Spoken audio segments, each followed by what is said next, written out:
Yeni bir videodan herkese merhaba. İnsanlık tarihi boyunca tek bir hikaye farklı dillerde, farklı inançlarda yeniden anlatıldı. İyilikle kötülüğün savaşı bu. Bu savaşın bir tarafında Tanrı, melek ordularıyla birlikte duran ışın güçleri vardı. Diğer tarafında ise düşmüş meleklerin efendisi yani şeytan. Hristiyan dünyasında demon, İslam'da iblis, kökeninde ise çok daha farklı bir düşünce yatıyor. Çok daha eski bir düşünce yatıyor.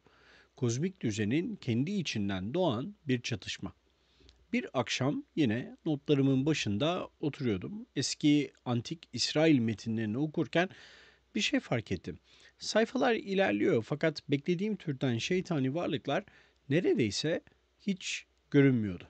Ne Mezopotamya'daki gibi bir demonlar ordusu vardı ne de Mısır'daki ölüleri yutan yaratıklar. Bu sessizlik bana aslında çok şey anlattı. Belki de kötülüğün kaynağı o dönemde henüz kişiselleştirilmiş değildi. Belki de İsrailoğulları yani antik İsrailoğulları için asıl mesele iyi ile kötünün savaşı değil, düzen ile kaosun savaşıydı. O an kendi kendime şu soruyu sordum. Biz kötülüğün kökenini ararken neden her seferinde şeytana gidiyoruz? Peki eğer şeytan yoksa kötülük nerede saklanıyor?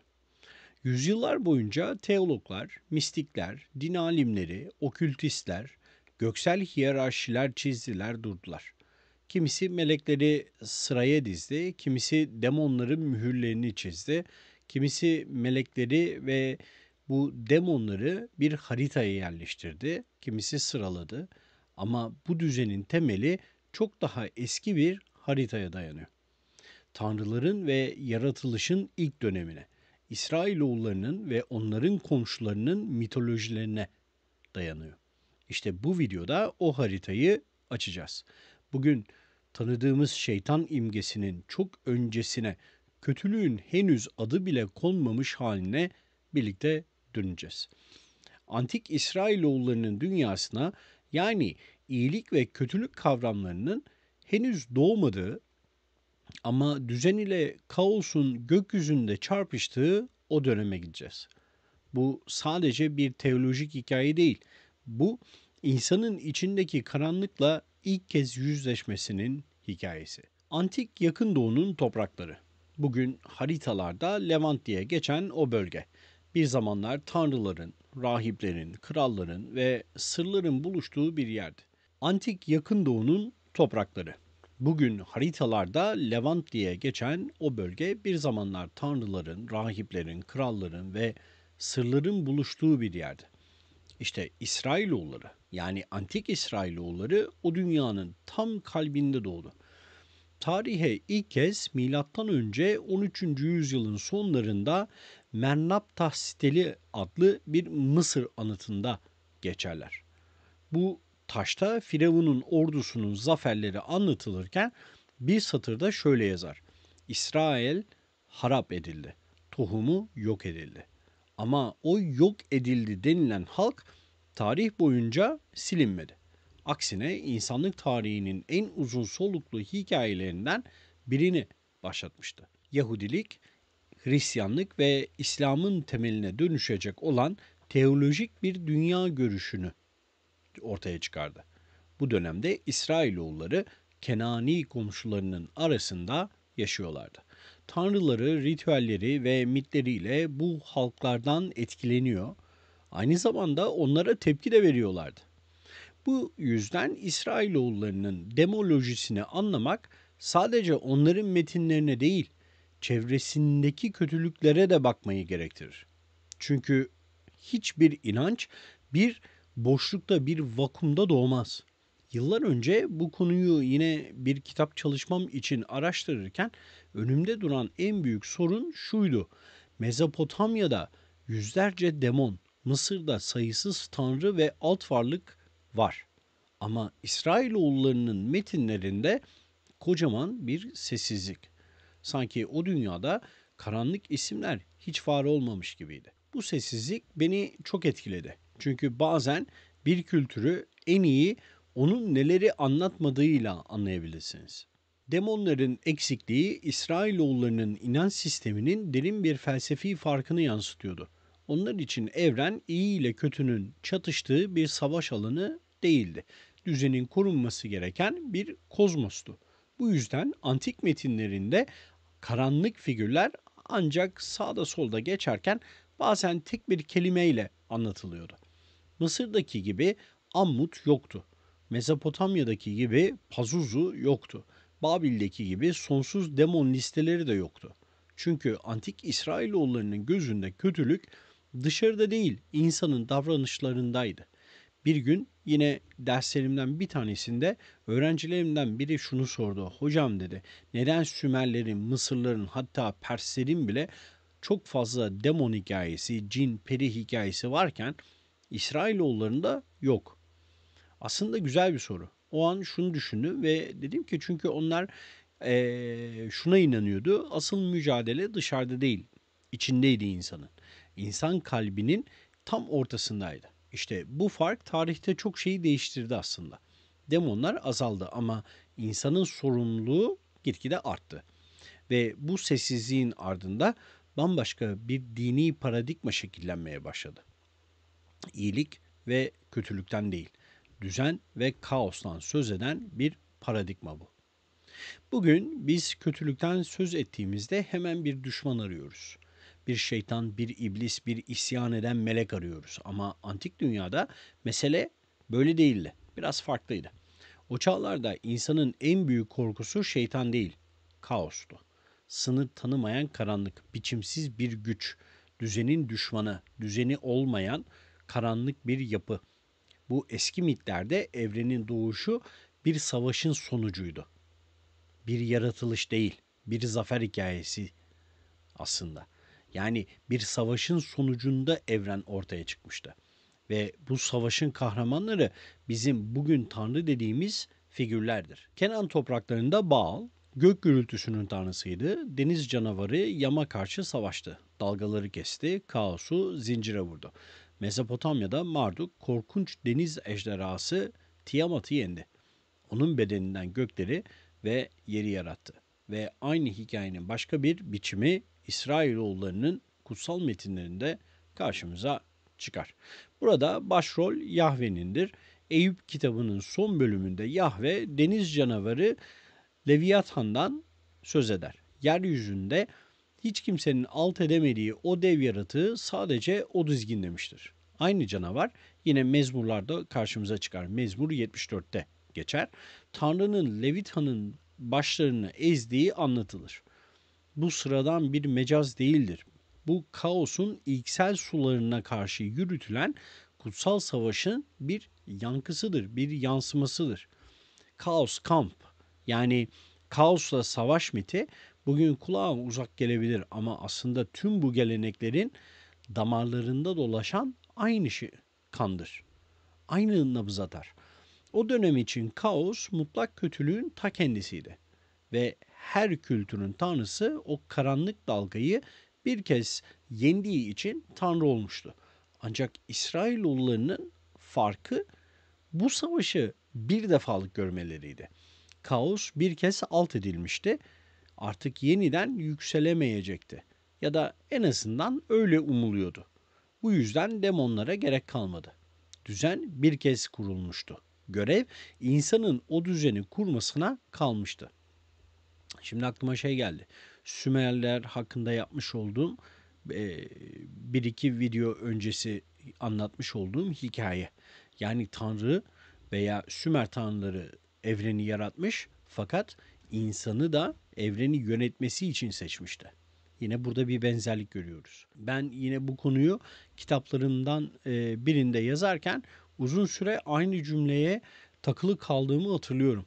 Şu cümle: Tanrılar kaosu yendi ama insan kendi içindeki kaosu yenemedi. O satırı yazarken şunu anladım. İsrailoğullarının, antik İsrailoğullarının bu sessiz demonolojisi aslında bir davet gibi çekiciydi. Kaos artık dışarıda değil, insanın içinde konuşuyordu. İşte bu yüzden onların metinlerinde ne Pazuzu vardır ne de Lamashtu ya da Ammut. Hiçbiri yoktur. Onların demonları isim taşımıyordu. Ama belki de en korkunç olanı da aslında buydu. İsimsiz bir karanlık insanın yüreğine sızmıştı. Bugün de öyle değil mi? Birçok insanın kalbinde kötülük ve karanlık var. Antik İsrail'in metinlerinde karşımıza çıkan en eski kötücül güçlerden biri ölümün kendisidir. Ama bu ölüm bizim modern anlamda anladığımız gibi bir sona erme değil. Canlı bir varlık, nefes alan bir figür gibidir. Kenani mitolojide Mot adıyla geçer. Mot, bereket tanrısı Baal'ın rakibidir. Kuraklığın, kıtlığın, sessizliğin tanrısı. Tevrat'ta Mot artık bir tanrı değildir ama gölgesi hala dolaşır. Sanki eski bir hatıra metinlerin altına sinmiştir. Mut yalnızca ölüm değil, aynı zamanda kuraklık demektir. Yani yaşamın kesilmesi. Ve bu düşünce İsrailoğullarının zihninde o kadar kök salmıştır ki ölüm bir doğa gücü değil, düzeni tehdit eden kaosun bir yankısı olarak kalır. Ama ölümden sonra başka düşmanlar da vardır. Hastalık ve salgın. İsrailoğullarının metinlerinde Reşef ve Dever isimlerini görürüz. Reşef yanmak kökünden gelir ve ateşli hastalıkların kişiselleşmiş halidir. Dever ise vebayı, salgını temsil eder. Kenani kökenlidirler her ikisi de. Ama zamanla Yahveh'in hizmetine alınmışlardır. Bu noktada fark dikkat çekicidir. Tevrat'ta bu tür kötücül güçler Tanrı'ya karşı değillerdir. Tanrı'nın emri altında çalışırlar. Emri altına girmişlerdir.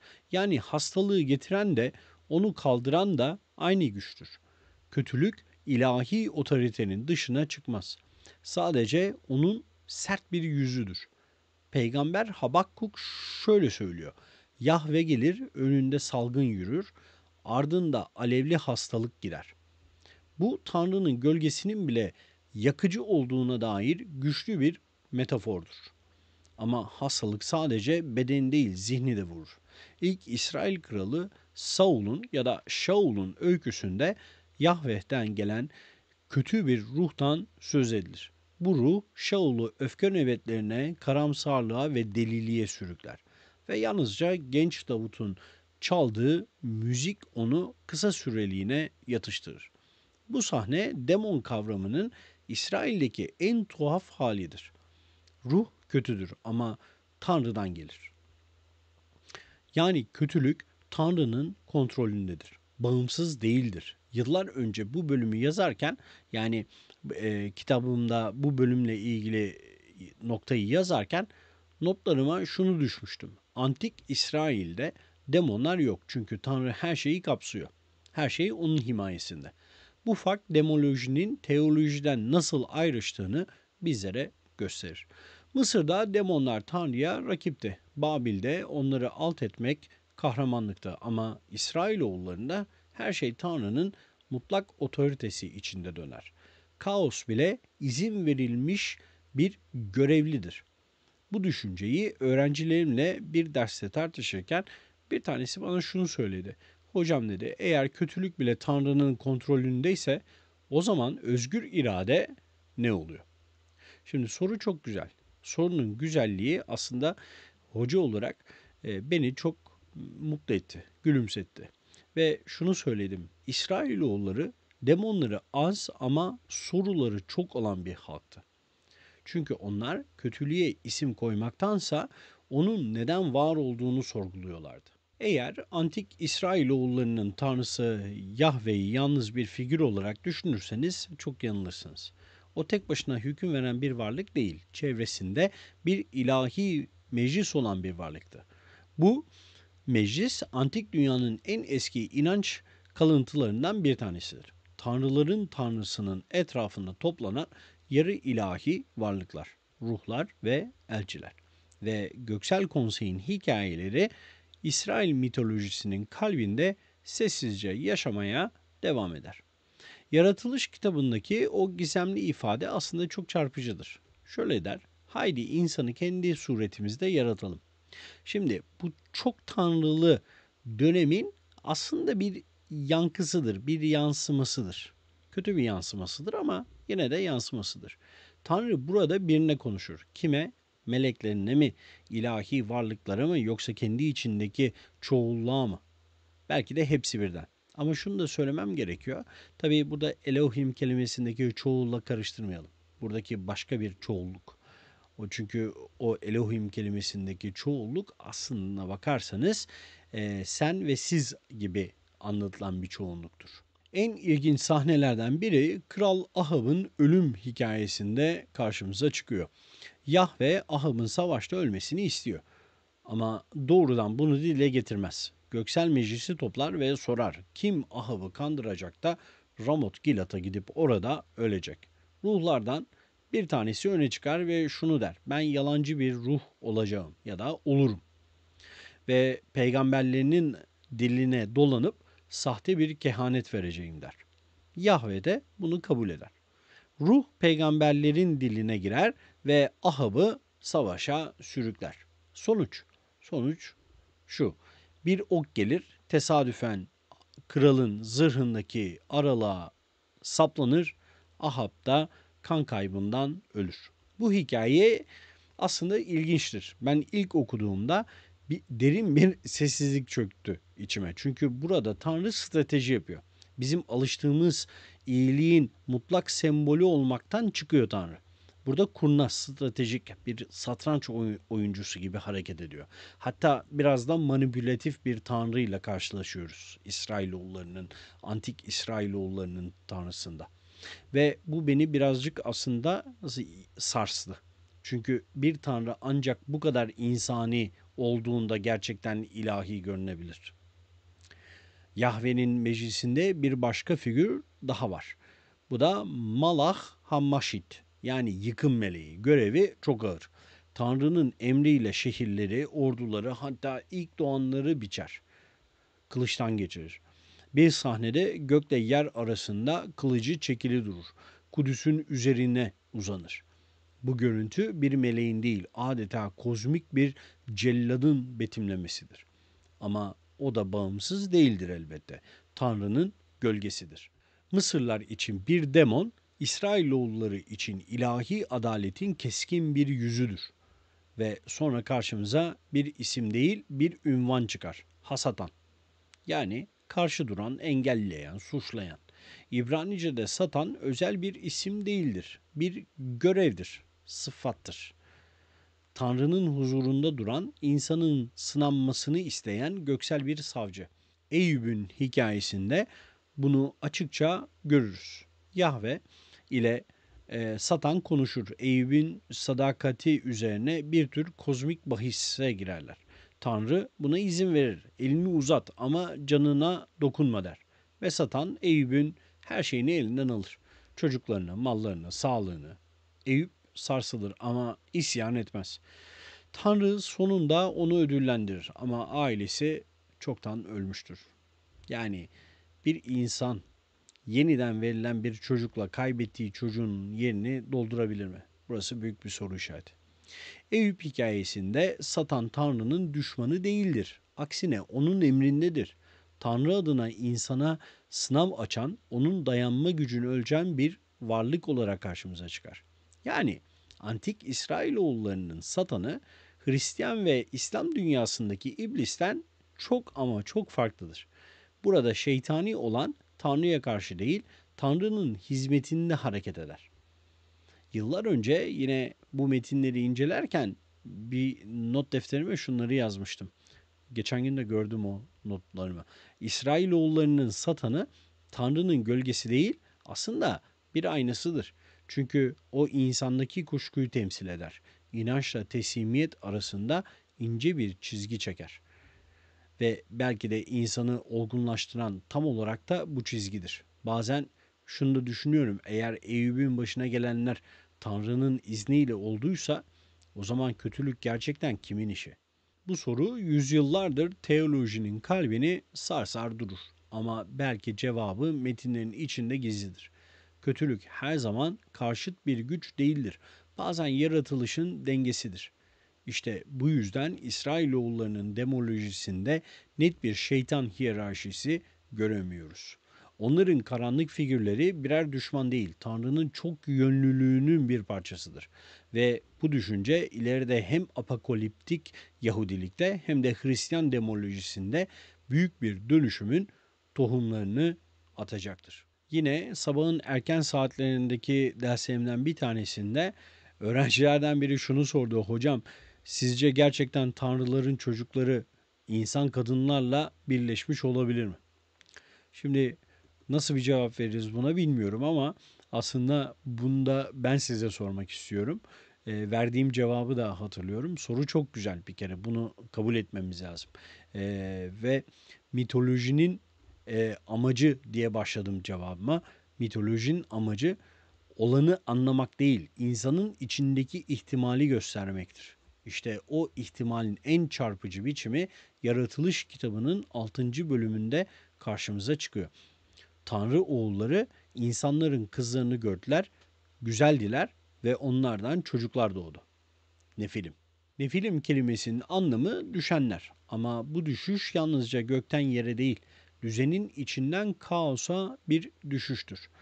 Bu varlıklar ilahi meclisin asi üyeleri gibidir. Göksel hiyerarşiden ayrılıp insan arzularına karışırlar. Sonuç devler, kahramanlar, yarı ilahi bir ırk. Ama bu ırk kutsal düzeni bozar ve ardından tufan gelir. Tufan yalnızca insanın değil, tanrıların bile hatalarını yıkamak içindir. İbrani yazılarda bu hikaye kısa tutulur. Nefilim yalnızca şöyle bir anlatılır, üstünkörü, bir gölge gibi. Ama bu gölge yüzyıllar sonra apokaliptik dönemde dev bir efsaneye dönüşecektir. Özellikle Enok kitabında. Enok metinleri Nefilim'in doğumunu ve düşüşünü ayrıntılı biçimde anlatır. Gökyüzündeki melekler, yani gözlemciler ya da gözleyenler diye geçer. Yeryüzüne inerler, insan kadınlarla birleşirler, onlara yasak bilgileri öğretirler. Büyü, astroloji, metal işçiliği, süslenme sanatı gibi. Bu bilgiler insanlığı Tanrı'ya değil kendine yönlendirir ve böylece ilk günahın tohumu bilgiyle ekilir. Burası önemli. İlk günahın tohumu bilgiyle ekilir. Unutmayın, elma da bilginin bir sembolü. Yılan da, baykuş da.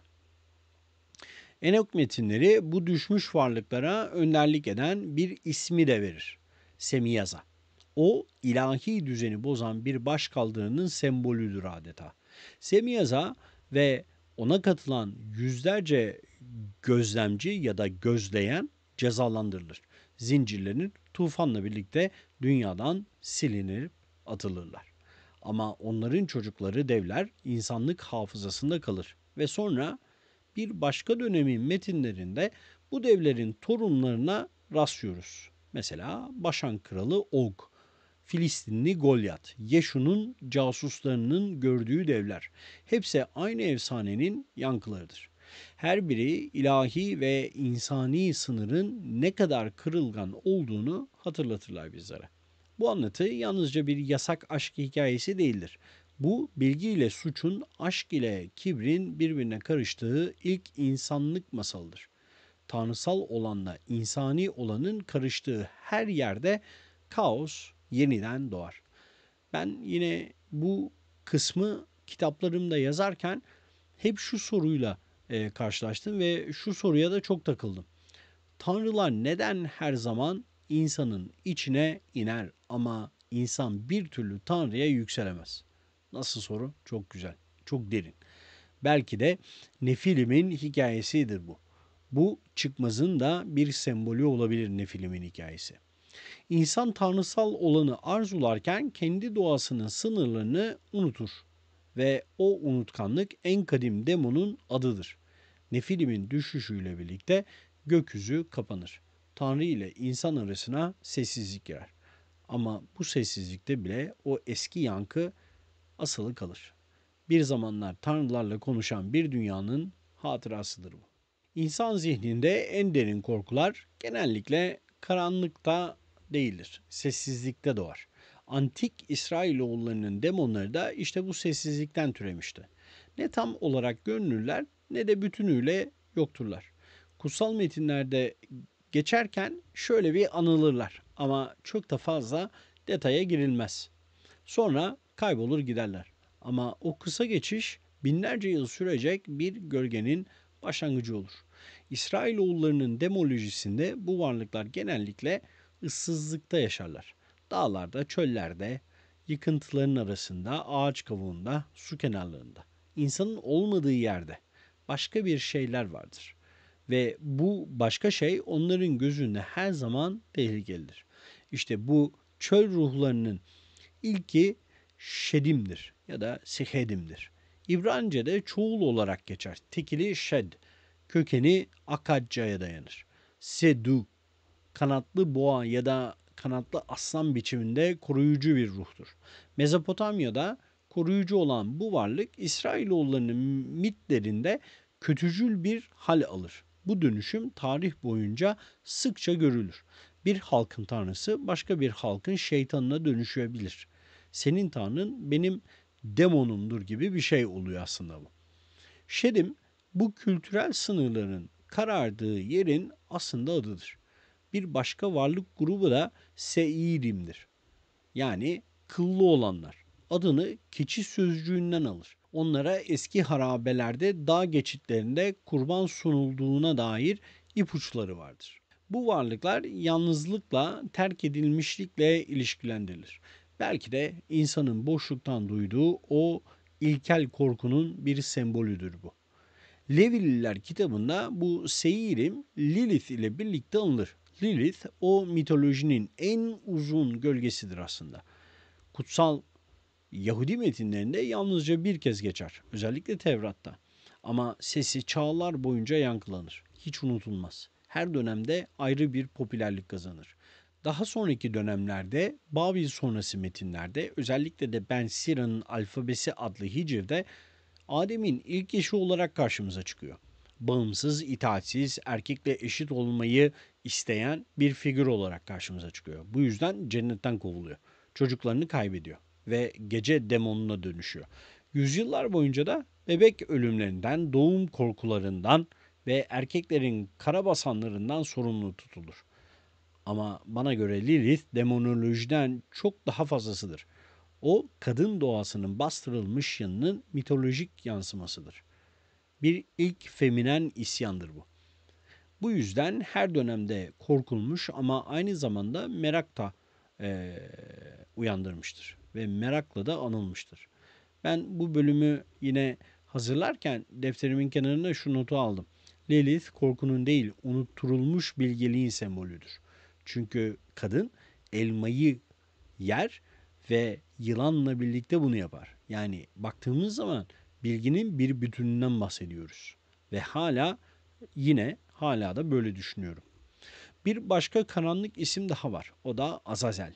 Leviller kitabında 3 kez geçer ama ne olduğu belirsizdir. Bir demon mu, bir kaya mı yoksa çölde kaybolan bir keçinin mitolojik adı mı kimse bilmez. Çünkü metinde günah keçisinin Azazel'e gönderilmesi emredilir. Belki de bu kelime sadece o hayvanın çölde kaybolmasını temsil ederdi.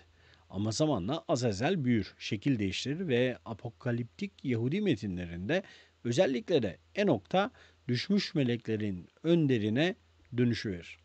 Hristiyanlık ve İslam mitolojisinde ise artık iblisle neredeyse eşdeğer hale gelir. Bu kelimelerin nasıl evrimleştiğini gösteren en güzel örneklerden biridir aslında. Bir dağ adı bir ruh olur, bir ruh bir demon olur ve sonunda bütün kötülüğün adı haline gelir. Son olarak Aluka denen o garip varlıktan söz etmemiz gerekiyor. Yine kutsal Yahudi metinlerinde sadece adı bir kez geçer. Yani Tevrat'ta adı bir kez geçer. Süleyman'ın Özdeyişleri kitabında geçer bu kelime. Kelime emici anlamına gelir. Bazen sülük olarak çevrilir ama bazı akademisyenler bunun erken bir vampir inancına işaret edebileceğini düşünür. Daha sonraki Arap folklorunda da aluka kelimesi kanla beslenen dişi bir ruh için kullanılır. İsrailoğullarının bu tek kelimelik göndermesi belki de yüzyıllar sonra doğacak olan vampir mitinin atası olabilir. Bu varlıkların hepsine ortak bir nokta görebiliyoruz. İnsan yokken ortaya çıkarlar. Boşlukta, ıssızlıkta, terk edilmiş yerlerde, ağaç kavuklarında, deniz veya göl kenarlarında. Sanki insanın zihni sessiz kalınca kendi karanlığını şekillendirir. İşte bu yüzden antik İsrailoğulları demonlara fazla yer vermez. Onların görevi düzeni korumaktı, kaosu değil. Sessizliği yenmekti. Çünkü bazen insanın en büyük düşmanı şeytan değil, kendini duyamadığı sessizliktir. Antik İsrailoğullarının metinlerini okudukça insan şunu fark ediyor. Orada demonlar yok denecek kadar az ama sorumluluk her zaman her yerde. Ne Pazuzu'nun kanatları var ne Ammut'un dişleri ama insanın kalbi en az o yaratıklar kadar tehlikeli. Bu halkın teolojisinde kötülük dışsallaştırılamaz. Kaos şeytanlaştırılamaz. Çünkü onların inancında evrenin düzeni bir kez kurulmuştur ve artık onu korumak Tanrı'nın değil insanın görevidir. Tanrı kaosu yenmiştir ama insan kendi içindeki kaosu hala dizginlemeye çalışmaktadır. Belki de bu yüzden İsrailoğullarının demonolojisi sessizdir. Belki de o sessizlik bir unutulmuşluk değil, bir uyarıdır. Kaos çoktan yenildi ama insanların içinde hala fısıldıyor. Pers döneminde bu denge değişecektir. Apokaliptik Yahudilik doğacak, iyilik ve kötülük yeniden iki orduya ayrılacaktır. Melekler artık saf nurun, demonlar ise mutlak karanlığın tarafını tutacaklardır. Ama o eski dünya, kaos ve kozmosun bir olduğu o kadim düzen çoktan tarihe karışacak. İkinci tapınak döneminde bile bu eski tutumun izleri sürer gider. Sadukiler, melekleri, demonları, dirilişi tamamen reddederler. Onlara göre Sheol hala eylemsiz bir yerdir. Ne ödül vardır ne ceza, sadece sessizlik. Ama o sessizlikte bile düzenin yankısı sürer gider. Sadukilerle birlikte bu eski dünya görüşü yok olur ve insanlığın geri kalanı artık başka bir oyuna geçer. İyiliğin ve kötülüğün bitmeyen mücadelesine. Ben bu bölümü yine yazarken masamın üzerinde defterimin kenarına bir cümle de yazdım. Şunu yazdım. Demonlar azaldıkça insanın vicdanı büyüdü. Belki de İsrailoğulları bize tam da bunu hatırlatmak istiyor olabilir. Antik İsrailoğulları. Karanlık figürlerin azalması ışığın zaferi değil, insanın görevinin başlamasıdır. Çünkü kaosu yok etmek tanrılara düşen bir işte ama onu dizginlemek işte o hala bize ait. Yine bir öğrencim derste şunu sordu. Hocam bütün bu mitler arasında en çok hangisine inanıyorsunuz? Valla söylemesi zor ama şunu söylediğimi biliyorum. Ben tanrılara değil, onların bize bıraktığı sorumluluğa inanıyorum. Ve belki de antik demolojinin sessizliğinde insanın kendi içindeki savaşın sesi yankılanıyor hala. İyilik ve kötülük arasında değil, kaos ve düzen arasında süren o kadim savaşın sesi. Bir videomuzun daha sonuna gelmiş bulunuyoruz. Bir sonraki videoda tekrar görüşmek üzere efendim. Hoşçakalın.